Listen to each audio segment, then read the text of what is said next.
صفحہ نمبر 267، سورہ الکہف، آیت نمبر 19۔ سورہ الکہف، آیت نمبر 19۔ نحمدہ ونصلی علی رسولہ الکریم، اما بعد، فاعوذ باللہ من الشیطان الرجیم، بسم اللہ الرحمن الرحیم۔ وَكَذَلِكَ، اور اسی طرح، بَعَثْنَاهُمْ، اٹھایا ہم نے ان کو، لِيَتَسَاءَلُوا، تاکہ وہ سوال کریں، بَيْنَهُمْ، آپس میں، قَالَ، کہا، قَائِلٌ، ایک کہنے والے نے، مِنْهُمْ، ان میں سے، کم لبثتم، کتنی دیر تم ٹھہرے ہو، قالوا، کہا ان سب نے، لبثنا، ہم ٹھہرے ہیں، یوماً، ایک دن، او بعض یوم، یا دن کا بعض حصہ، قالوا، کہا ان سب نے، ربکم، تمہارا رب، عالم، خوب جانتا ہے، بما لبثتم، ساتھ جو تم ٹھہرے ہو، فابعثوا، پس تم بھیجو، احدکم، تم میں سے کوئی ایک، بورقکم، ساتھ تمہارے چاندی کے سکے کے، ہی اس کے، الی المدینہ، طرف شہر کے، فلینظر، پس چاہیے کہ وہ دیکھے، ایہا، کون ہے، ازکا، زیادہ پاکیزہ، طعاماً، کھانا بنانے میں، فلیاتکم، پس چاہیے کہ وہ لے آئے، فلیاتکم، پس چاہیے کہ لائے وہ تمہارے پاس، برزقم، رزق کو، کھانے کو، منہ، اس سے، ولیتلطف، اور چاہیے کہ وہ نرمی اختیار کرے، ولا یشعرن، اور نہ وہ خبردار کرے، بکم، تمہارے بارے میں، احدا، کسی کو بھی، انہم، بے شک وہ، ان یظہروا، اگر وہ غالب آگئے، علیکم، اوپر تمہارے، یرجموکم، وہ رجم کر دیں گے تم کو، او یعیدوکم، یا وہ لٹا دیں گے تم کو، فی ملتہم، اپنے دین میں، ولن تفلحوا، اور ہرگز تم فلاح نہ پاؤ گے، اذن ابدا، اذن تب، ابدا کبھی بھی، وکذالک، اور اسی طرح، آثرنا، ہم نے خبردار کر دیا، علیہم، اوپر ان کے، لیعلموا، تاکہ وہ جان لے، انا، کہ یہ، وعد اللہ، اللہ کا وعدہ، حق، حق ہے، وان الساعۃ، اور بے شک قیامت کے آنے میں، لا ریب،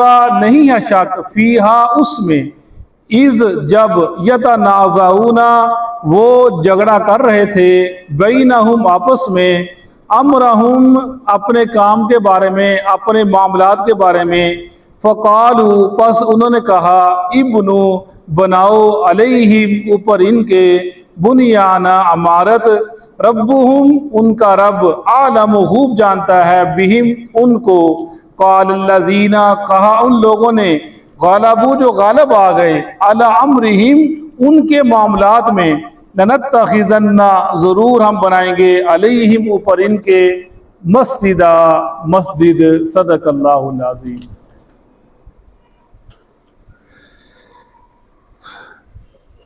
سورہ الکہف، جیسا کہ ہم نے پہلے بھی بتایا کہ یہ ایک نورانی صورت ہے، جیسے مختلف صورتیں ہیں ان کی فضیلتیں ہیں، ان کی برکات ہیں، جیسے سورہ فاتحہ، سورہ بقرہ، سورہ آل عمران، اور اس طرح آخری صورتیں، درمیان والی صورتیں، ان کی اپنے اپنے فضائل ہیں۔ ایسے سورہ الکہف کے بھی اپنے ایک فضائل ہیں۔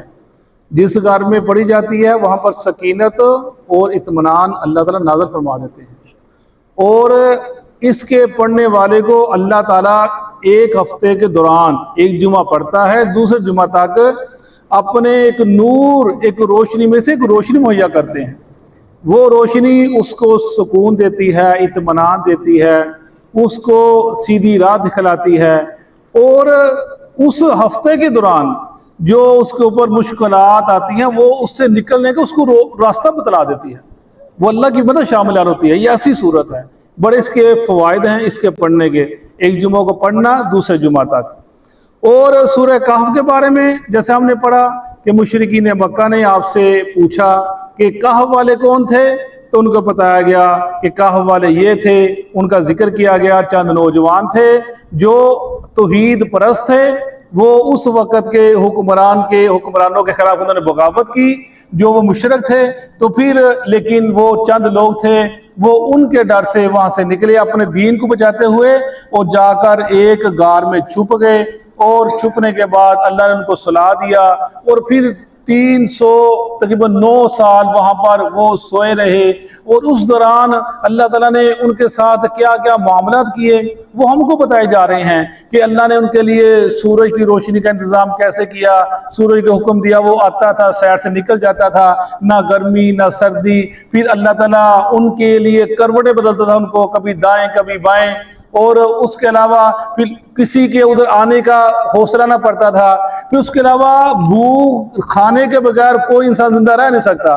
309 سال اللہ تعالیٰ نے ان کو بغیر کھانے کے زندہ رکھا، پھر اللہ تعالیٰ نے ان کو اٹھا دیا، اٹھانے کے بعد اس وقت کا جو لوگ تھے ان کے اندر ایک چیز کی کمی تھی، وہ آخرت کے جو اٹھنا قیامت کا، اس کا وہ عقیدہ کمزور تھا ان کا، اسی چیز کو اللہ تعالیٰ نے ان کو اٹھا کر ان کے سامنے پیش کر دیا کہ دیکھو ان لوگوں کو میں نے 309 سال میں اٹھایا، تمہارے درمیان رہتے تھے، تمہارے پاس ان کی تختیاں ہیں، ان کا لکھا پڑا تمہارے پاس ہے، اور تم جانتے بھی ہو یہ لوگ غائب ہو گئے تھے، اب سامنے آ گئے ہیں، جب میں اللہ ان کو اس طرح اٹھا سکتا تمہارے سامنے لا سکتا ہوں، تو پھر قیامت بھی آ کر رہے گی، وہ برپا ہوگی، اور تم کو اکٹھا کیا جائے گا، اور تم کو سوال جواب اپنے معاملات کا، اپنے اعمال کا صاحب دینا پڑے گا، اسی کا ذکر کیا جا رہا ہے۔ اور وہ وَكَذَلِكَ بَعَثْنَاهُمْ، اور اسی طرح ہم نے اٹھایا ان کو لِيَتَسَاءَلُوا بَيْنَهُمْ، تاکہ وہ سوال کریں آپس کے اندر، جواب آپس میں پوچھیں۔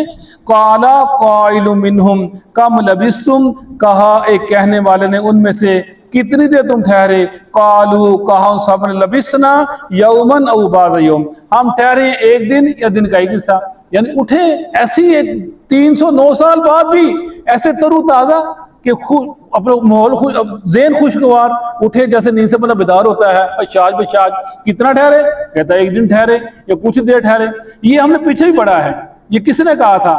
عزیر علیہ السلام نے، کہ عزیر اٹھے کب لبثتم، تب انہوں نے کہا تھا میں اتنا ٹھہرا، ایک دن کا کچھ حصہ۔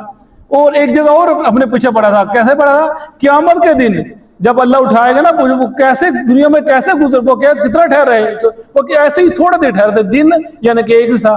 یعنی یہ دنیا کی حقیقت اتنی غیر معمولی سی ہے، اتنی، جب یہ ہماری ایک آنکھ ہو رہا ہے، جب انسان وہ والی نیند سوتا ہے نا، اللہ سلاتا ہے، پھر اس کے جب سونے کے بعد بندہ اٹھتا ہے نا، تو پھر اس کی کوئی حقیقت نہیں رہتی، کوئی حقیقت ہے نہیں اس کی کوئی۔ یہ ایسے ہو جاتا ہے جیسے کہ بندہ، وہ کہتے ہیں نا بندہ غریب ہو نا، تو چیز مہنگی ہو تو اسے وہ مہنگی چیز بڑی مہنگی لگتی ہے، وہ لے نہیں سکتا، لیکن جب اس کے بعد پیسہ آ جاتا ہے نا، تو وہی چیز جتنی بازی مہنگی ہو تو اسے وہ چیز بڑی سستی لگتی ہے، پیسہ ہو تو ہر چیز اچھی لگتی ہے، سستی لگتی ہے، اس کی قدر کم ہو جاتی ہے۔ اسی طرح وہ جو دن ہو نا، آخرت دن، وہ اتنا لمبا ہوگا، وہ ہمیشہ خالدین فیہا، ہمیشہ رہنے والے دن ہوں گے، تو یہ دنیا اس کے معاملے کے اندر اس کے آگے بالکل حقیر سی بن جائے گی۔ وہ کہے گا دن یا کچھ حصہ رہے، وہی ذکر کیا جا رہا ہے، وہ کہے گے ہم ایک دن یا تھوڑا حصہ رہے۔ قالوا ربکم اعلم بما لبثتم، کہیں گے تمہارا رب خوب جانتا ہے، ساتھ اس کے کہ تم کتنا ٹھہرے۔ فَبْعَثُوا أَحَدَكُمْ بِوَرِقِكُمْ هَٰذِهِ إِلَى الْمَدِينَةِ، بس تم کسی کو بھیجو شہر کی طرف یہ چاندی کا سکہ دے کر، تاکہ وہ شہر میں جائے اور کیا لے کر آئے؟ کھانا لے کر آئے۔ اٹھے جب سوئے پڑے تھے کوئی بھوک نہیں، جب اللہ کا حکم تھا، جب انسان اپنی اسی طبیعت میں واپس آ گیا جو دنیا کے اندر ہے تو فوراً بھوک لگ گئی، پیسے نکال لے بھی کھانے کا، اب کھانا کھائیں گے زندہ رہیں گے؟ نہیں زندہ رہ سکتے۔ تو کہا الی المدینہ، شہر میں جائے، تم 7 میں سے ایک اٹھے اور شہر میں جائے، فَلْيَنْظُرْ أَيُّهَا أَزْكَىٰ، پس وہ دیکھے کون ہے زیادہ پاکیزہ طعاماً، کھانا پکانے میں۔ یہ ایک بات بتا دی گئی۔ قرآن رہنمائی کرتا ہے، بڑی زبردست رہنمائی کرتا ہے کہ کھانا کھانا ہے، جہاں پہ جانا ہے وہاں پہ دیکھو کھانا پکانے والا کیسا ہے، کھانا پک کیا رہا ہے، اس کا ماحول کیسا ہے۔ تمہاری صحت بہت ضروری ہے، صحت تندرستی نعمت ہے، اس کی حفاظت کرو گے تو ٹھیک ہے نا۔ اگر جو دل کیا جہاں پر جائے، جہاں بیٹھ کے کھا لیا اور بس جی کھانا ہے، پیٹ ہی بھرنا ہے نا، نہیں۔ میں ازکا تب بتایا، آج سن رہے ہیں، آج پڑھ رہے ہیں کہ جو کھانا کھانا ہے، کھانا پکانے والا بھی اچھا ہو اور کھانا اس نے جو پکایا وہ بھی صحیح ہو۔ اسی طرح جو گھر کی جو عورتیں ہوتی ہیں نا، ان کا بڑا اس میں انحصار ہے۔ جو جتنے مرد ہیں، 8-10 گھر کے افراد ہیں، ان کی پوری ان کی صحت کا تعلق اس ایک عورت پہ ہوتا ہے۔ وہ کتنی صاف ستھری ہے، وہ کیسا کھانا پکاتی ہے، کیسے معاملہ کرتی ہے، صفائی ستھرائی کا کیسا خیال رکھتی ہے۔ اگر وہ صفائی ستھرائی کا خیال نہ رکھے تو سارے جو گھر والے افراد ہی بیمار ہو جائیں۔ لیکن تعامن، اس کو کیا کہا؟ ازکا، کہ کون زیادہ پاکیزہ ہے، صاف ہے، تعامن کھانا پکانے میں۔ فَلْيَأْتِكُمْ، پس چاہیے کہ لے آئے تمہارے پاس، بِرِزْقٍ مِّنْهُ، اس سے کھانا جو اچھا ہے، کھانا پکانے والا اچھا کھانا ہے، اسے جا کر لے کر آؤ۔ وَلْيَتَلَطَّفْ، پس چاہیے کہ وہ نرمی اختیار کرے۔ یہ ایک بھی وہ سبق دے دیا گیا کہ جب بازار میں جانا ہے تو نرمی اختیار کرنی ہے، محبت کا انداز اپنانا ہے، پیار محبت کو اس کو چھوڑنا نہیں ہے۔ کہ آپ نے فرمایا تھا عائشہ سے رضی اللہ عنہا، اے عائشہ، جو چیز تم نرمی سے حاصل کر سکتی ہو نا، وہ سختی سے حاصل نہیں کر سکتی۔ فرمایا رسول اللہ صلی اللہ علیہ وسلم نے کہ جس چیز میں نرمی آ جاتی ہے نا، اس کو وہ خوبصورت بنا دیتی ہے۔ جس میں سختی آ جاتی ہے وہ اس کو اپنا صحیح نہیں، اس کا معاملہ رہتا، اس کو وہ خراب کر دیتی ہے اس چیز کو۔ یعنی نرمی، وَلْيَتَلَطَّفْ، اور چاہیے کہ وہ نرمی اختیار کرے وہاں پر جا کر، کیونکہ تم اتنے پتہ نہیں کتنے ٹھہرے ہو، اس کے حالات کیسے ہوں گے، کوئی پوچھنے والا پوچھے گا، تمہاری شخصیت کو لڑنا نہیں ہے، جھگڑنا نہیں ہے، نرمی اختیار درگزر کرنا ہے۔ وَلَا يُشْعِرَنَّ بِكُمْ أَحَدًا، اور نہ وہ خبر دے تمہارے بارے میں کسی کو، یہ جو بھیجو گے، جو جس کو تم بھیجو وہ کسی کو بتا تمہارے بارے کے اندر۔ إِنَّهُمْ إِن يَظْهَرُوا عَلَيْكُمْ يَرْجُمُوكُمْ أَوْ يُعِيدُوكُمْ فِي مِلَّتِهِمْ وَلَن تُفْلِحُوا إِذًا أَبَدًا، اگر ان کو پتہ چل گیا وہ تم کو پکڑ لیں گے آ کر، اور کیا کریں گے؟ تم کو رجم کر دیں گے۔ تو وہ بھاگے تھے، یہ ہر دور میں یہ ہوتا رہا۔ جیسے اللہ کے نبی کو کہا گیا کہ یا تو ہمارا دین قبول کر لو صلی اللہ علیہ وسلم، یا ہم تم کو ختم کر دیں گے، یا شہر چھوڑ دو۔ یہ 3 ہی آپشن ہوتی تھی نا اللہ کے نبی کے دور کا، صحابہ کو ایسے کہتے تھے، تو وہ ان کو بھی یہی صحیح کہا گیا ہوگا کہ یا ہمارا دین واپس آ جاؤ، تو یا ہم تیار ہو جو مننے کے لیے، تو یا پھر شہر چھوڑ دو۔ تو وہی بات کی جا رہی ہے، اگر وہ کہنے لگے یہ غالب آ گئے، کیا کریں گے؟ ہم رجم کر دیں گے، قتل کر دیں گے۔ او یعیدوکم فی ملت، یہ تم کو اپنے دین واپس ڈالیں گے، یہ جو بت پرستی ہے اس میں ڈالیں گے۔ ولن تفلحوا اذا ابدا، بڑی زبردست بات ہے کہ اگر تم نے شرک میں پڑ گئے تم کبھی فلاح نہیں پا سکتے، کبھی فران ہو۔ کتنی زبردست بات ہے، لا الہ الا اللہ، اسی چیز کا درس ہے۔ ہر دور کے اندر اللہ نے ایسے مجاہد تیار کیے لوگوں کی عبادت کے لیے، لوگوں کے لیے وہ اسوہ بن جاتے تھے، نمونہ بن جاتے تھے۔ یار وہ کہتے میں نہیں کر سکتا، تو کیوں نہیں کر سکتا؟ یہ کر سکتے ہیں۔ تو اتنا 6-7-8 فٹ کا بندہ ہے، تیرے پاس ہر چیز موجود ہے، اور یہ بیچارے جو 7 نوجوان ہیں یہ اس کے آگے ڈٹ گئے اللہ کے لیے، تو نہیں ڈٹ سکتا؟ یعنی یہ لوگ نمونہ بن جاتے ہیں، اسوہ بن جاتے ہیں لوگوں کے لیے، تاکہ قیامت کے دن کوئی حجت قیام نہ ہو۔ اللہ تعالیٰ ان کو بتائے تیرے یہ لوگ ڈٹ گئے تھے میرے توحید، تم نہیں ڈٹ سکتے تھے۔ فرمایا کہنے لگے اگر ہم نے شرک کیا تو ہم کبھی فلاح نہیں پا سکتے۔ وَكَذَلِكَ أَعْصَرْنَا عَلَيْهِمْ لِيَعْلَمُوا، اسی طرح ہم نے خبردار کر دیا علیہم ان کو۔ جب وہ بازار لے کر گیا سکہ، اس نے چلایا، انہوں نے کہا یہ سکہ تو بڑا پرانا ہے، تو کہاں سے آیا؟ وہ پتہ چل گیا، اس نے پکڑا، بادشاہ کے پاس لے کر چلے گئے۔ اور یہ بعض مفسرین نے اتنی اس کی تشریح کی ہے، ایسے لگتا تھا کہ وہ مفسر ساتھ ساتھ چل رہا ہے ان کے، اور جیسے وہ ناول نگار نہیں ناول لکھتا ہوتا، وہ جب قصہ بیان کرتا ہے نا تو ایسا لگتا ہے جیسے وہ قصہ وہ خود لکھ رہا ہے. جب وہ بڑے بڑے پرانے قصے نسیم الجازی پڑھتے تھے وہ ایسے لگتا ہے جیسے وہ خود بالکل ساتھ ساتھ ہے، غائب نہیں جاتا ہے. وہ ایسے مفسر نے لکھا وہ جیسے وہ ساتھ ساتھ ایک لفظ کیسے گیا، کدھر گیا، کہاں گیا، بادشاہ نے کیا کیسے، یعنی لیکن قرآن پاک تو مختصر بات بیان کرتا ہے، مقصد والی جو بیان کر دی. پھر وہاں پر گیا، بادشاہ کے پاس لے کر چلے گئے. بادشاہ نے کہا یہ سکہ، وہ تم تو وہی ہو جس کا وہ اصحاب الرقیم والے جن کو لکھا گیا تھا، یہ چند نوجوان غائب ہو گئے تھے. پھر وہ بڑا خوش ہوا بادشاہ، ان کو لیا، اور مفسر لکھتے ہیں کہ سب لوگ اکٹھے ہو کر اس غار کی طرف گئے کہ ہم ان کا استقبال کرتے ہیں. پھر جب وہ غار کے اس نے کہا آپ یہاں پر ٹھہرو، میں اندر جاتا ہوں، میں جا کر ان کو اطلاع کرتا ہوں کہ اللہ تعالیٰ نے ہماری رحمت کا، وہ پیچھے پڑا تھا نا کہ ینشر، اللہ بھی رحمت کو پھیلا دے گا، اللہ رحمت پھیلا دے ہمارے اوپر، لوگوں کو نرم کر دے دلوں کو. وہ سب لوگ توحید پر قائم ہو گئے تھے. وہ لیکن وہ اندر گیا، اندر غار کے اندر جا کر اللہ تعالیٰ نے پھر مفسر لکھتے ہیں جب لیٹا، وہ سوئے ہوئے تھے دوبارہ لیٹ گئے، یہ بھی آرام سے لیٹا کمر سیدھی کر لوں، وہیں پر ان کو اللہ تعالیٰ نے موت دے دی اور پھر اللہ اپنے پاس بلا لیا. اور جو ہم نے پیچھے پڑھا تھا نا کہ اگر تو اوپر جانتا تو تیرے اوپر ہیبت طاری ہو جاتی. میرا اپنا جو ہم نے پڑھا کچھ میں سے لکھا ہے کہ یہ جو آیت نا یہاں پر آگے فٹ ہوتی ہے کہ جب وہ چلے گئے پھر کسی میں جرت نہ ہوئی اندر جاگنے کی، کتا بھی وہیں پر ہے وہ بھی اندر چلے گی. اللہ نے ایک ایسا روب جاری کر دیا. اور پھر اس کے بعد آگے پڑھتے کیا ہوا، وَكَذَلِكَ أَحْسَنَ عَلَيْهِ لِيَعْلَمُوا أَنَّ وَعْدَ الْحَقَّ، اللہ کا وعدہ سچا ہے، وَأَنَّ السَّاعَةَ لَا رَيْبَ فِيهَا، قیامت کے آنے میں کوئی شک نہیں. ذکر وہی کیا جا رہا ہے، قیامت آ کر رہے گی، تم جہاں مرضی دوڑ لو، جو ماضی بہانے کر لو، اللہ تعالیٰ نے ہر چیز تمہارے سامنے واضح کر دی ہے.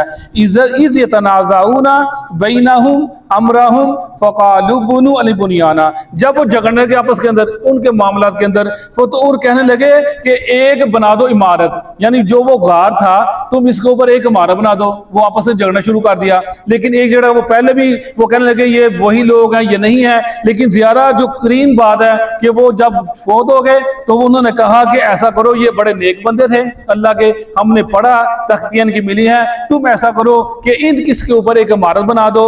ربہم عالمی، تمہارا رب خوب جانتے ان کے بارے کے اندر یہ کتنے نیک ہیں، یہ کیا معنی ان کا. قال الذین، کہا ان لوگوں نے، غلبوا علی امرہم، جو غالب آ گئے ان کے اوپر. یعنی ہر دور کے اندر ایسے ہوتا رہا ہے کہ جو بڑے تیز ترا لوگ وہ غالب ہی آ جاتے ہیں. اللہ ہمارے یہ نہیں کہا حق والے غالب آ گئے، تو میں وہ لوگ جو غالب ہے لنتخذن علیہم مسجدا، ضرور ہم ان کو مسجد بنا دیں گے. یعنی انہوں نے کہا ہمارا بنا دو، وہ کہا نہیں جی مسجد ہی بناواں گے. اسی لیے فرمایا رسول اللہ صلی اللہ علیہ وسلم، اسی آیت کو لے کر نا وہ نکالتے ہیں صوفیہ لو جی، یہ تو کہتے ہیں جی مزاروں کے اوپر مسجد بنانا جائز نہیں ہے. دیکھو قرآن کہہ رہا ہے کہ انہوں نے کہا جی مسجد بنا دو اس کے اوپر، تو فرمایا دیکھو آگے کا قال الذین غلبوا علی امرہم، جو غالب آ گئے اس معاملے کے اندر، جو لوگ بڑے ہوتے اپنا وزیر ہوں گے بشیر ہوں گے مسجد بنانی جیسی. اسی لیے اللہ کے نبی نے رسول اللہ صلی اللہ علیہ وسلم نے کہ قبروں کے اوپر مسجدیں مت بناؤ، قبروں کو پختہ مت بناؤ، ان کو مجاور بن کر مت بیٹھو، ان کو چونا کاچ مت کرو. اس طرح عائشہ صدیقہ، ام سلمہ، ام حبیبہ فرماتی ہیں ہم شام سے آئی، ہم نے کہا یا رسول اللہ علیہ وسلم وہاں پر لوگوں نے اپنے جو صالح لوگ تھے ان کی مورتیاں بنائی تھی. تو فرمایا کہ عائشہ وہ لوگ جب ان کو کوئی سارے آدمی مر جاتا تو وہ اس کی قبر مسجد بنا دیتے تھے. فرمایا یہ دنیا کے سب سے بدترین لوگ ہیں، رسول حدیث پاک ہے کہ دنیا بدترین لوگ ہیں. اس سے جب آپ نے اپنی آخری یہ فرمایا تھا کہ اللہ تعالیٰ لعنت کرے یہودیوں اور عیسائیوں پر، انہوں نے اپنے انبیاء کی قبروں کو مسجد بنا دیا تھا. فرمایا رسول اللہ صلی اللہ علیہ وسلم نے کہ ساری زمین روئے زمین نماز کے لیے ہے سوائے قبرستان کے اور حمام کی، یہاں پر نماز نہیں پڑھنے ادا کرنی چاہیے. اسی طرح فرمایا رسول اللہ علیہ وسلم نے جو مجاور بن کر بیٹھے قبر کے اوپر، اس کے لیے بہتر ہے کہ وہ کسی کولے کو بیٹھ جائے، اس کی پیٹھ سٹ جائے، اتنا بڑا گناہ ہے. اس لیے اسلام فرمایا رسول اللہ عائشہ فرماتی رضی اللہ عنہ کہ اللہ کے نبی کی قبر کو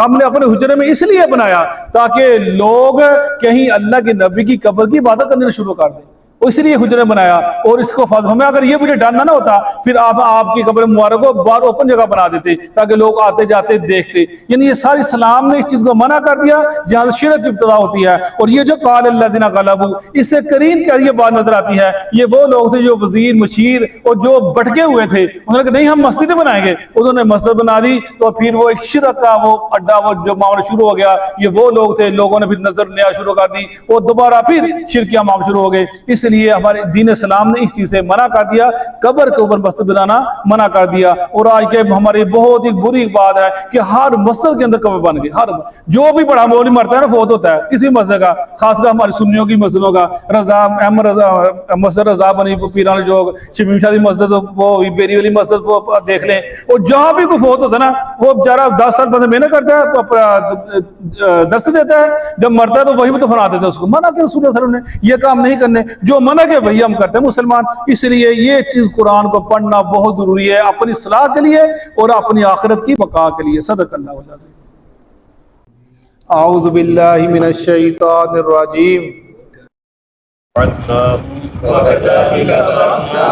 اور اسی طرح ہم نے ان کو اٹھا کھڑا کیا، لِيَتَسَاءَلُوا بَيْنَهُمْ، تاکہ وہ آپس میں ایک دوسرے سے سوال کر سکیں۔ قَالَ قَائِلٌ مِّنْهُمْ، کہا ایک کہنے والے نے ان میں سے، کم لبثتم، کتنی دیر تم ٹھہرے ہو؟ قالوا، کہنے لگے، لبثنا یوماً، ہم تو ایک دن ٹھہرے ہیں، او بعض یوم، یا ایک دن کا کچھ حصہ۔ قالوا، کہنے لگے، ربکم، تمہارا رب، اعلم، خوب جانتا ہے، بما لبثتم، جتنی مدت تم ٹھہرے، فبعثوا، بس تم بھیجو، احدکم، اپنے میں سے کسی ایک کو، بورقکم ہذہ، اپنا یہ سکہ دے کر، الی المدینہ، شہر کی طرف، فلینظر، بس چاہیے کہ وہ دیکھے، ایھا ازکی طعاما، کون زیادہ اچھا کھانا بناتا ہے، فلیأتکم، بس چاہیے کہ وہ لے آئے، برزق منہ، کچھ کھانا اس سے، ولیتلطف، اور چاہیے کہ وہ ہوشیار رہے، ولا یشعرن، اور نہ وہ کوئی خبر دے بیٹھے، بکم، تمہارے بارے میں، احدا، کسی ایک کو، انہم، یقیناً وہ، ان یظہروا علیکم، اگر وہ تم پر غالب آ گئے، یرجموکم، وہ تم کو سنسار کر دیں گے، او یعیدوکم، یا وہ لوٹا دیں گے تم کو، فی ملتہم، اپنے دین میں، وَلَن تُفْلِحُوا، اور ہرگز نہیں تم فلاح پا سکو گے، اذن ابدا، اس وقت کبھی بھی، وَكَذَلِكَ أَعْثَرْنَا عَلَيْهِمْ، اور اسی طرح ہم نے خبر دی ان کے بارے میں، لِيَعْلَمُوا، تاکہ وہ جان لیں، أَنَّ وَعْدَ اللَّهِ حَقٌّ، یقیناً اللہ تعالیٰ کا وعدہ سچا ہے، وَأَنَّ السَّاعَةَ، اور یقیناً قیامت، لا ریب فیہا، اس کے آنے میں کوئی شک نہیں، اذ یتنازعون بینہم، جب وہ جگڑ رہے تھے آپس میں، امرہم، ان کے بارے میں، فقالوا، تو کہنے لگے، بنوا علیہم بنیانا، تم ان پر ایک عمارت بنا دو، ربہم اعلم بہم، ان کا رب ان کے بارے میں خوب جانتا ہے، قال الذین غلبوا علی امرہم، وعلى أمرهم تو کہنے لگے وہ لوگ جو ان کے معاملات پر غالب تھے کہنے لگے وہ لوگ جو معاملات پر غالب تھے لنتخذن لنتخذن البتہ ہم ضرور بنائیں گے البتہ ہم ضرور بنائیں گے علیہم علیہم ان پر مسجدہ مسجدہ عبادت گاہ عبادت گاہ صدق اللہ